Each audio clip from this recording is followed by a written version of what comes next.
Welcome everybody. Dr. Randall Wolf here, coming from Texas Medical Center, DeBakey CV Live.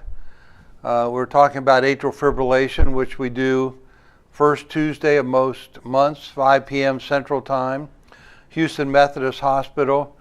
These webcasts are brainchild of my boss, Dr. Alan Lumsden, and this is the DeBakey Heart and Vascular Center at Houston Methodist Hospital in the Medical Center.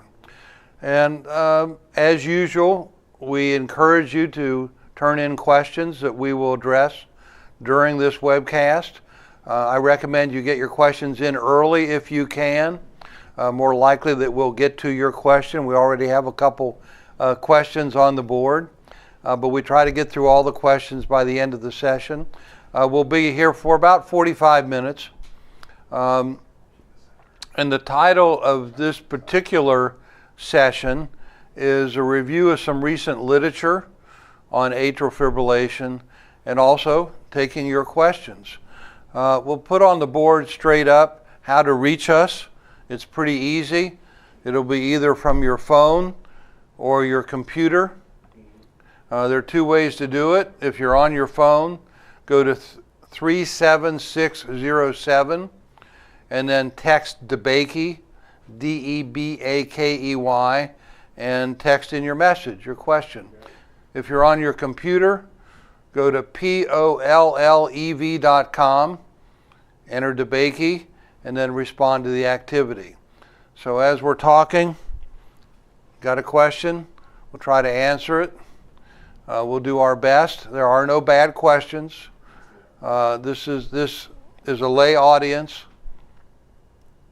And I wanted to start out by saying thank you. This is the end of the year. We just had Thanksgiving. And I want to thank all the viewers and listeners that have watched these last couple years. And I hear from many patients who say, I've watched every one of your webcasts. I appreciate that. And it's encouraging to me. It means that more and more people in the United States and other countries as well are trying to take charge of their health. That's very, very important. There are a lot of options out there. It's hard to know which one is best for you. And you should be encouraged to look at the different options, get more than one opinion if you have a problem.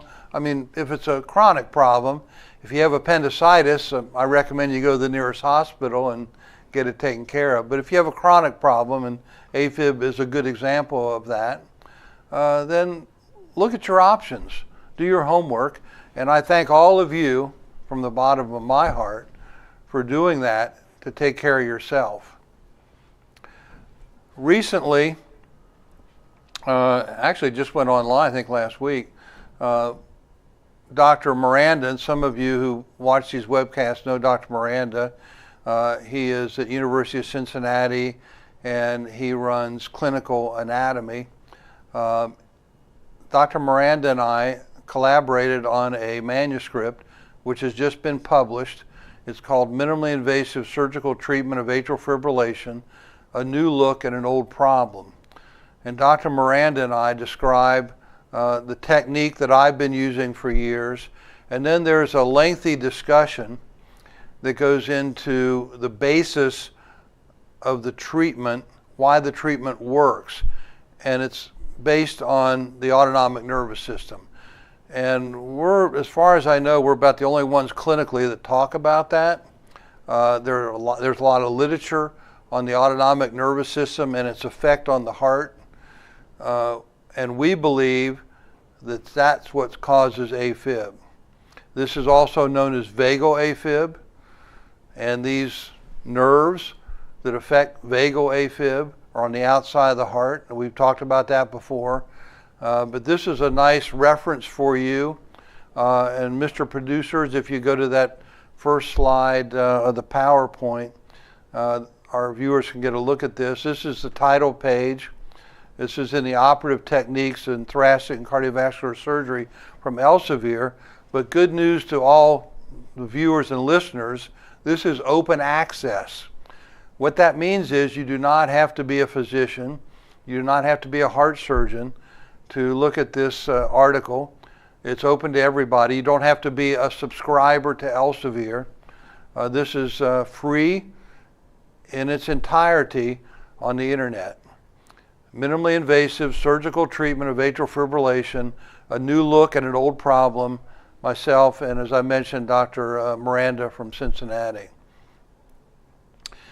You can go through it. Also, there is a edited video that Tyree helped me with here at Houston Methodist. It's short. Instead of the old one, it's an hour long. This one's about 6 to 8 minutes long. So it's a very concise summary of the mini-maze procedure. That's also free to all listeners and viewers on the internet.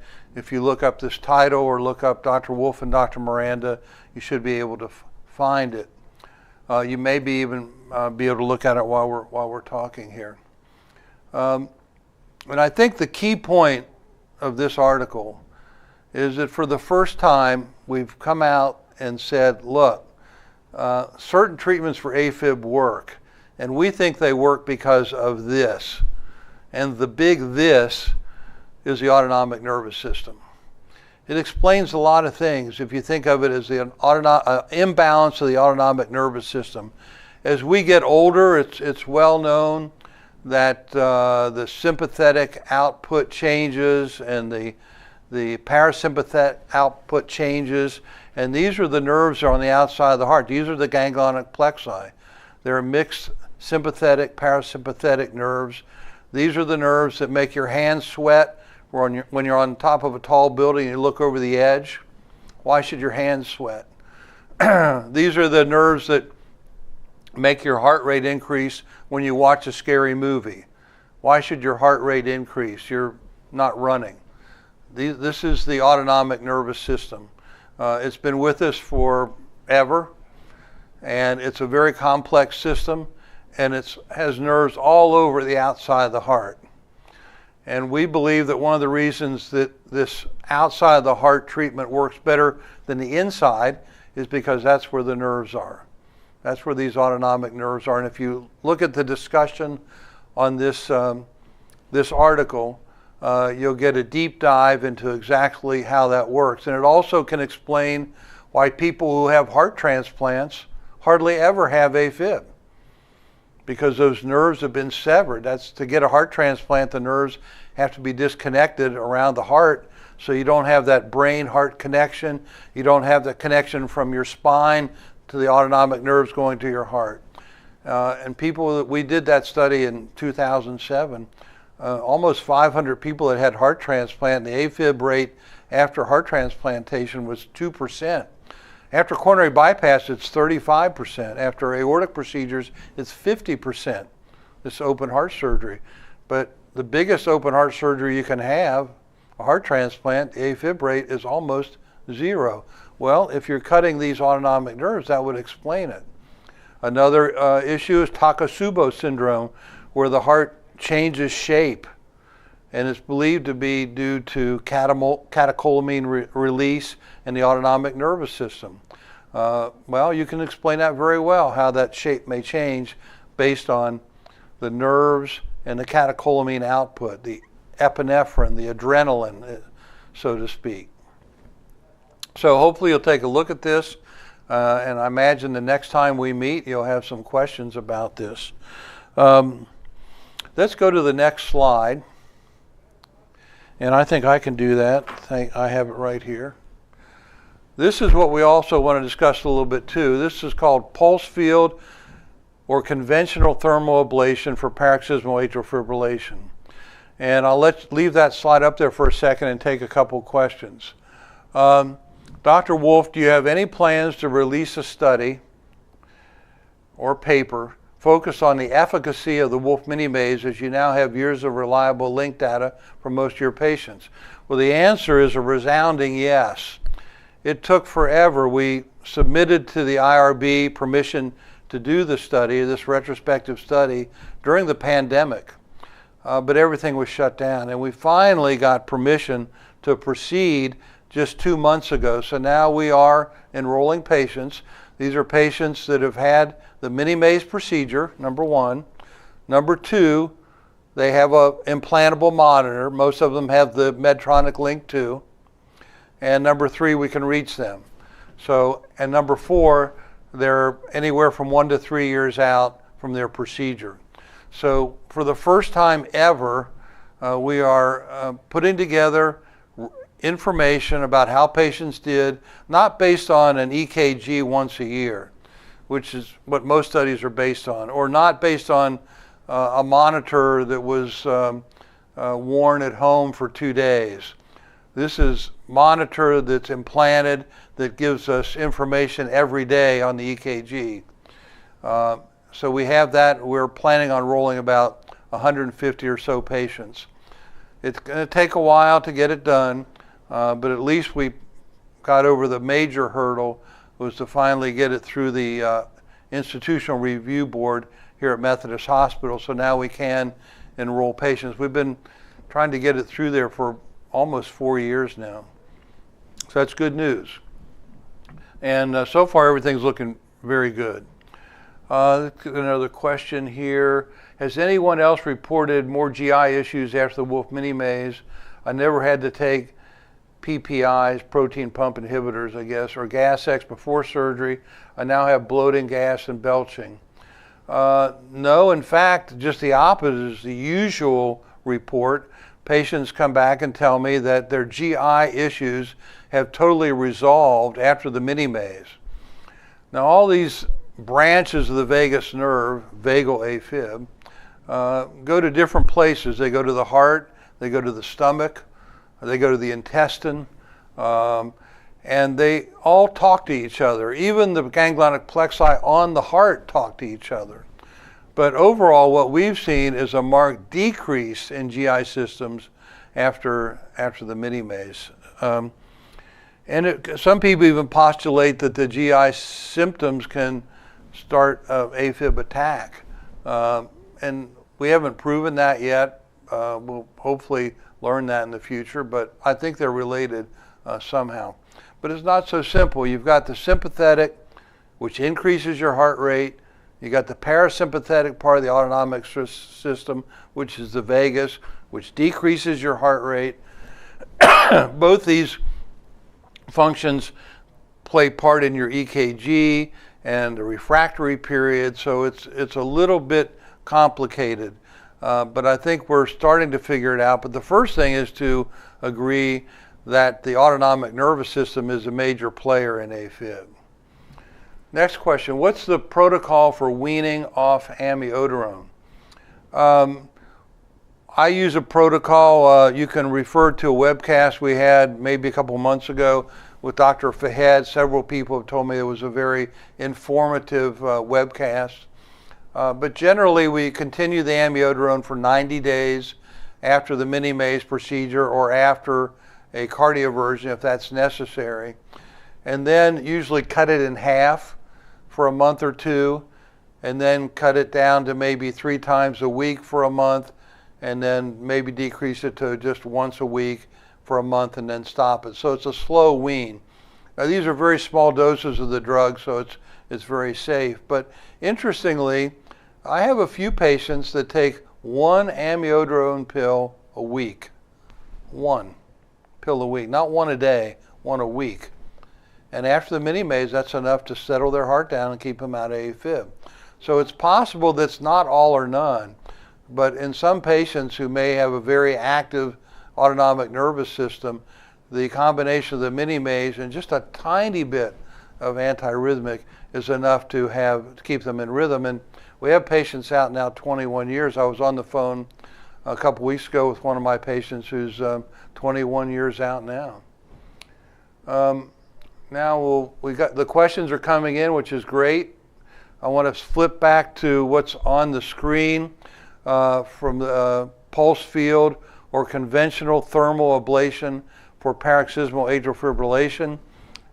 This is a recent study where they looked at conventional radiofrequency therapy or burning therapy through the groin. So this is catheter ablation versus a newer product, which is pulse field ablation. So you probably want to know, what's pulse field? What does it mean?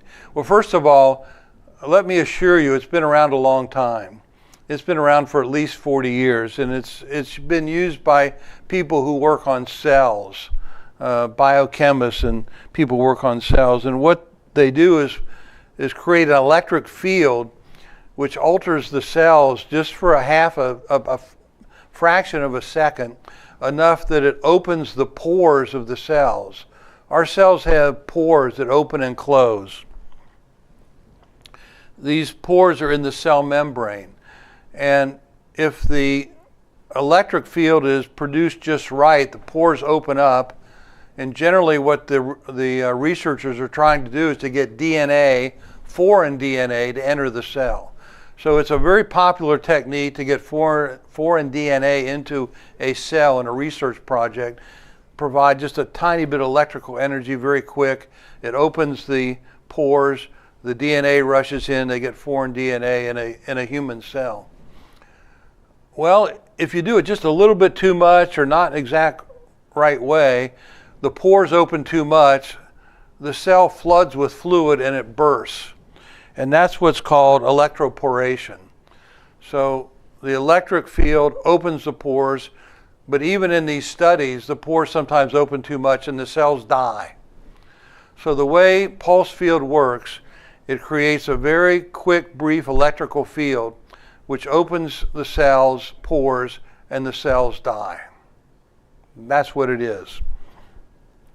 It's the buzzword in electrophysiology because it was felt that it might be safer, number one, and it's faster, number two.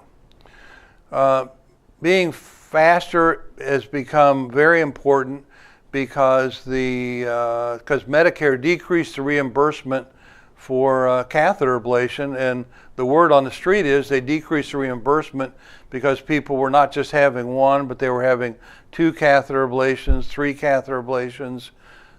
We did a mini maze on a patient a couple months ago who had 8 catheter ablations. So I think Medicare said, this isn't working very well, so we're going to try to discourage it somewhat by decreasing the reimbursement to the physicians. So the physicians are looking for a way to do it faster so they can still do maybe more cases in less time and still keep their remuneration up. That's my personal opinion. I may be wrong, but I doubt it.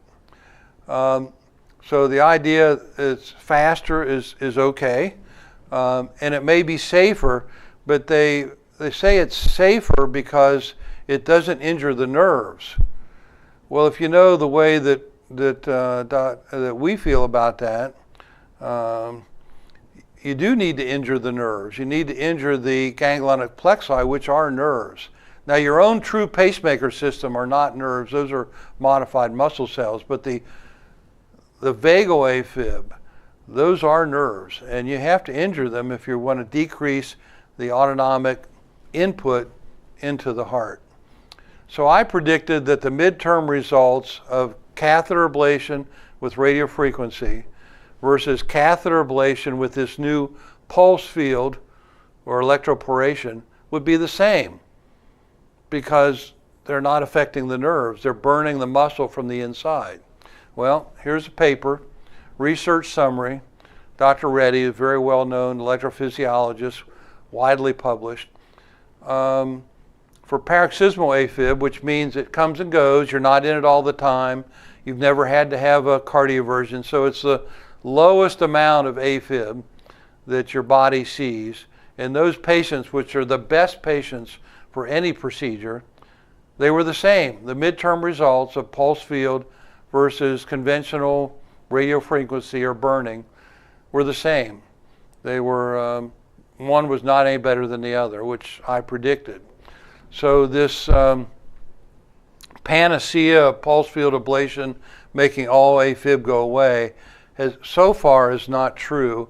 And in midterm, there's no difference in the AFib free rate in pulse field versus regular ablation. And in the treatment success, you can see on this page, It's about the same number of patients in each group. Pulse field ablation, 73% were AFib free at 1 year and 71% in the thermal ablation. There are very few studies that show patients out much past 1 year for catheter ablation. So what's the takeaway message? The midterm results with this new technology are not superior than anything that's been done for the last several years. And ablation's been around for about 30 years now. And the new technology doesn't show any improvement. Let's take a few more questions now. I have confirmed AFib post-WOP, that's Wolff-Otsuka procedure. So this is a patient we can safely say had their mini-maze procedure in Tokyo with Dr. Otsuka, who worked with me, and he's very good, and I visited him in Japan and watched him do the procedure. Toshi does a very nice job. And it says I have confirmed AFib after Dr. Otsuka's procedure. Does the AFib burden get worse over time if not treated with catheter ablation? Well, I don't really know, because my goal, or our treatment protocol has been that if you're 6 months out from the mini-maze or the WOP, the Otsuka method, if you're 6 months out, you've failed cardioversions, a shot to get the heart in rhythm, then you should have a catheter ablation, because at least in our hands here, and it's mostly with Dr. Fahed. As I said, we did a webcast together a few months ago. The results are fantastic. He's batting almost 1,000. Almost everyone that he's gone back to do a catheter ablation after a mini-maze is in rhythm. So I really can't tell you much if it gets worse. Generally, what I've seen are these are patients that have been in AFib for years. They have the mini-maze. They get a cardioversion a month later. They still have AFib. And then once they're 6 months out, we go to a catheter ablation. Many of these patients, or most of them, have already had multiple catheter ablations. So that complicates it. But Dr. Fahed's done a tremendous job getting these patients back in rhythm. So if you fall into that category, then that's what I recommend you do. Please get the catheter ablation done by an experienced group. We're very fortunate here because Dr. Fahed has treated more patients after the mini-maze than anybody in the world, just by virtue that he's here at Houston Methodist. But he's also a very good technician. December 8th will be the second, the next question. December 8th will be the second anniversary of the cardioversion done 1 month following my Wolff mini-maze. I've been in normal sinus rhythm since, no meds whatsoever. And that's generally what we see. If the heart's out of rhythm a month after the mini-maze, a cardioversion usually takes care of it. Not always. As I mentioned, occasionally we have to do a follow-up, an ablation, usually on patients that had previous multiple ablations. So there's a lot of scarring on the inside of the heart. And Dr. Fahed's been very good at sort of taking care of these rogue areas, as I call them. I heard there was a TT maze performed for the first time and then the rest of it didn't come through, so I'm not sure how to answer that. I don't know what the rest of that question is. Maybe you can send it back to us. We didn't get the whole message. How much does situational stress affect AFib? In my opinion, it's huge. It's huge. Because I think most patients who have lone AFib have vagal AFib. They have an imbalance of the autonomic nervous system. And by the way, this imbalance naturally becomes greater as we age. And our catecholamine, our adrenaline release changes as we age, which may be one of the reasons why we see AFib being much more prevalent in older people. This balance between sympathetic and parasympathetic starts to get screwed up as you get older. It's a natural process, and that can lead to atrial fibrillation. So situational stress is huge. Fortunately, what people tell me is after they've had the mini-maze, they just seem calmer. their heart's calmer, their personality changes. Some people tell me their personality changed just a little bit, or they don't get so bent out of shape with every little thing. They're just overall calmer. So all this is related. All these autonomic nerves talk to each other, and we're just sort of still scratching the surface of how all this works. My AFib and PVCs and PACs. So PVCs are extra beats that come from the lower chambers, the ventricles. AFib comes from the upper chambers, the atria. So PVCs would be the lower chambers, ventricular.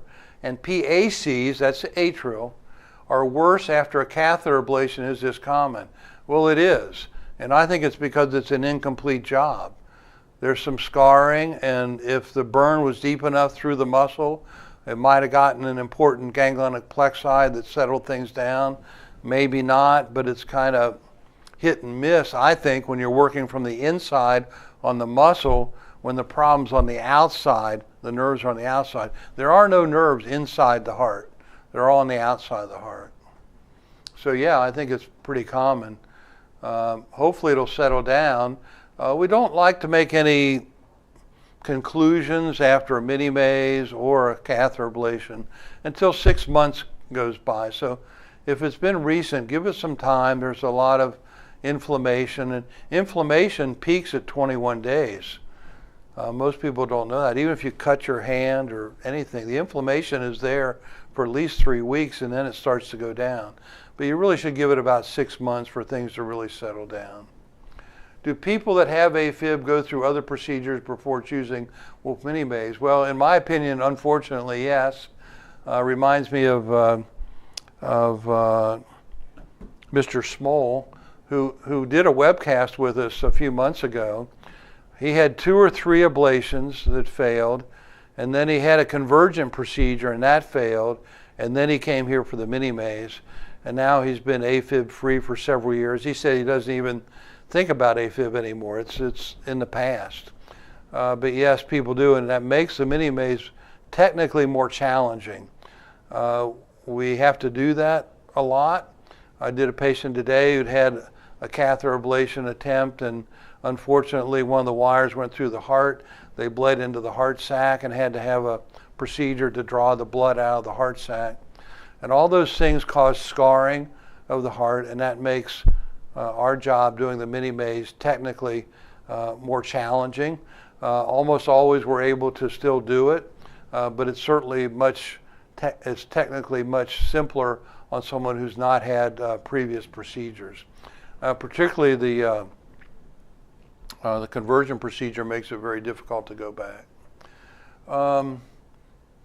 How does the Wolf mini-maze compare with the COX-3 procedure? Well, now most people do the COX-4, which is using the clamp that I helped develop instead of using a cryo or cutting.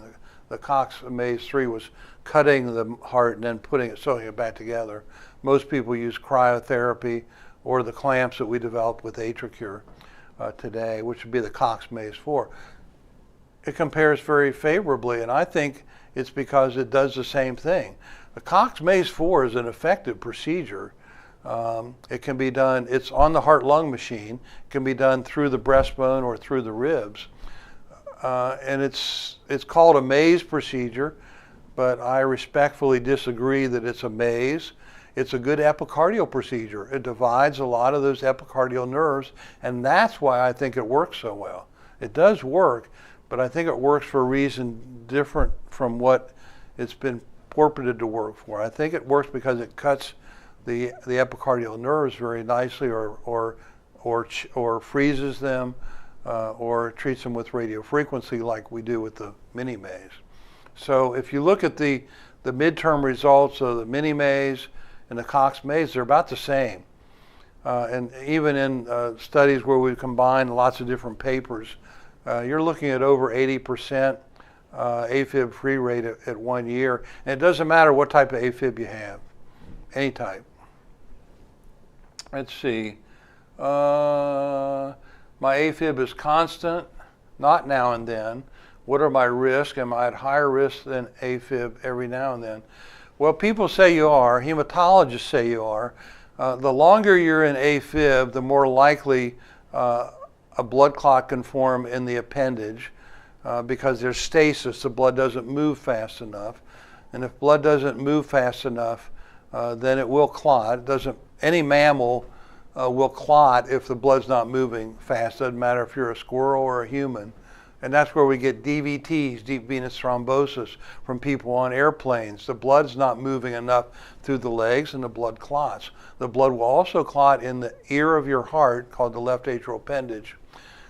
It seems, particularly if you've been out of rhythm for some time, the faster you get back in rhythm, probably the least chance you have, or less chance you have of having a blood clot in your heart. Blood clot in your heart is not harmful. It's harmful when it leaves your heart because it can go to your brain and cause a stroke. So if you're out of rhythm all the time, you might consider taking a blood thinner, although it depends how old you are. There was a recent report out, I didn't put it on this list here today because I didn't want to make it too long, but I reviewed it, showing that in the younger population, if you look at the risk-benefit ratio of taking a blood thinner for AFib and not taking a blood thinner for atrial fib, it was safer to not take a blood thinner for AFib. And they found small hemorrhages in the brainstem in people who took the blood thinners chronically. Another reason to get off the blood thinners. I had one patient, he is a radiologist, he's a neuroradiologist, so he spends his days reading CT scans and MRIs of the brain, and he strongly believes that you get these little microhemorrhages in the brainstem if you're on blood thinners. So when he developed AFib, he came to me and said, I want the mini-maze now, I do not want to be on blood thinners. My dad had AFib, he was on blood thinners. I did an MRI on him. He had these little microhemorrhages in the brainstem, and he thinks that leads to earlier dementia. And there's been some suggestion that people that have AFib long-term have a higher incidence of dementia. It was felt to be due to the AFib, but maybe it's due to the blood thinners. Now, we don't know that yet, but that's out there, and this recent paper suggested that in younger patients, it was better to not take the blood thinners. Very interesting, I think. Let me go to the next paper here. This is from our own institution, DeBakey Heart and Vascular. And here's our fearless leader right here, Dr. Lumsden. And this is leading heart and vascular care. And this article specifically is on injecting ethanol into the vein of Marshall, which is, we know it as a ligament of Marshall in surgery.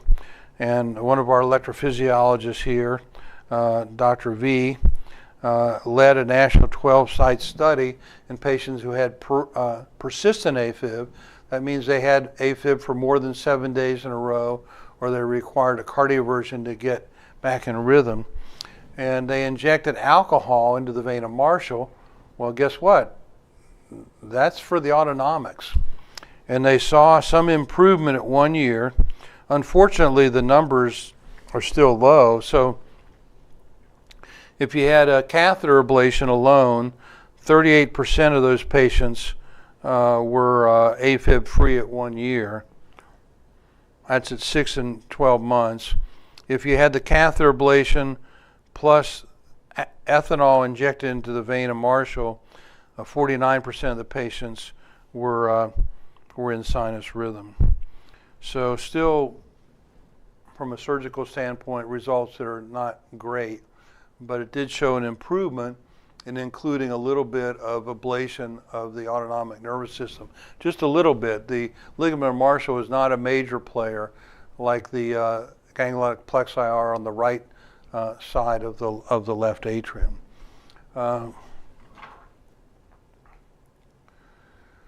This is the next one I want to talk about, midterm results of totally thoracoscopic ablation in patients with recurrent AFib after catheter ablation. And this was a study done in Korea, published a few years ago. and they showed that about over 80% of the patients were AFib free at 1 year. Totally thoracoscopic is the mini maze without the working port. They add 1 or 2 extra little ports, so it's 4 or 5 ports versus 2 ports in an incision like this. It's for all practical purposes the same procedure. It's more along the lines of what Dr. Otsuka does in Tokyo. Didn't matter what type of AFib you had, the rates were good, and it didn't matter that you had a catheter ablation. The results were still very good. So it's just more proof that the mini maze works. It works on all types of AFib, and it works on patients who've had previous catheter ablation. I'm going to jump back to a couple questions here. I'm trying to keep up with your questions. They're very good questions. They're coming in. How reliable is the 6-lead cardio device in your opinion for detecting AFib? I think it's very good. I think the 2-lead is okay because you're not trying to detect a heart attack, a myocardial infarction. You're just looking at the rhythm. So I think it's pretty reliable. The one thing it doesn't do very well with is telling the difference between atrial fibrillation and atrial flutter. Now both those problems should be investigated by a cardiologist and electrophysiologist.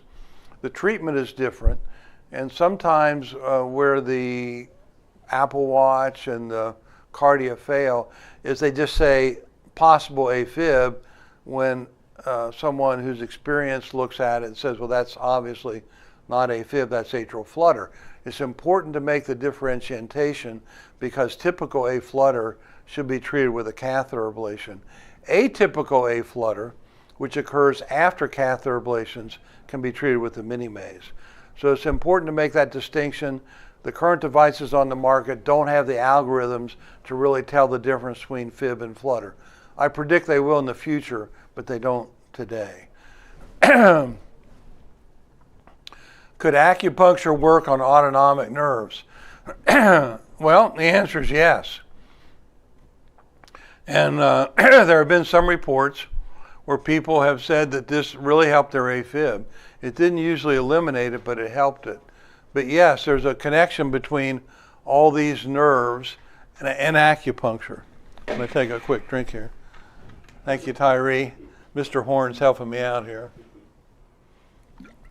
I think he feels sorry for me, ladies and gentlemen.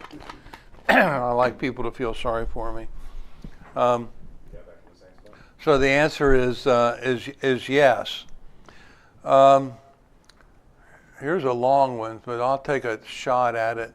I was recently diagnosed with diastolic dysfunction after a positive stress test and cardiac cath. My cardiologist called it stiff heart. Further tests are being done to identify the underlying cause. He stated that it could be why my AFib is very symptomatic. Would the recent diagnosis preclude me from having a Wolf mini maze? Thank you.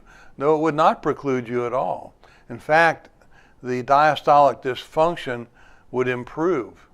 It would decrease, so it would go away, most likely. But we do a lot of patients that have diastolic dysfunction. Now, that diastolic dysfunction, that stiff heart, again, is the lower chambers, the ventricles. The AFib is in the upper chambers. So it's still very treatable. The AFib is very treatable with the mini maze. Okay. This was an editorial. This is very recent. I think I don't have the date on here, but this was maybe a month ago. Pulse field ablation. We talked about that a little bit. The new way of rupturing cells by letting water into the cells by opening the pores. A promise with future broad-based applicability or a pause needing further analysis is catheter ablation at a crossroads, a critical appraisal of the new challenger, pulse field ablation, or as we all know it as PFA. That's what PFA is, pulse field ablation. And these authors suggest that we take a step back and look at this carefully. As I mentioned, the midterm results of pulse field ablation are no different than catheter ablation with respect to stopping AFib. And we don't know exactly, is that just because, I think it's because they're not getting to the outside of the heart where the nerves are, but they're also looking at a lot of other little things. When you provide a quick electrical field to an area, there are all different ways to manipulate that electrical field. Again, the electrical field increases the permeability of the cell membrane, lets water into the cells rupture and die. You can change the amplitude of that electrical field. You can change the width. If there are any electrical engineers out there, you'll understand all this. You can change the polarity of the electrical field. You can change the pulse cycle. So there are 100 different ways to change this jolt that you give inside the left atrium that may change the efficacy of the procedure. But I still doubt it because I think it avoids the nerves, and I think that's not a good thing if you have vagal AFib. The vagus is a nerve. So we'll see, but that's my 2 cents worth on that. I've been talking nonstop here for almost 45 minutes. I hope I gave you a little insight into some literature that's available, some recent literature, and there's always a lot coming out. This is just touching the surface. And I suggest you look at the new article that was published by Dr. Miranda and myself on the way we look at a new look, as we called it, at an old problem. And I look forward to any of your comments on that. I guess, are we, Mr. Horn, are we doing this in January? He's got a thumbs up. So I guess we're going to do this in January, be the most likely the second Tuesday. I have to see how that falls with the new year. And we'll have another episode of looking at AFib. I want to wish everybody this happy Thanksgiving that we just had, and I want to wish you all a Merry Christmas and a Happy New Year. And thank you for paying attention and tuning in to DeBakey CV Live.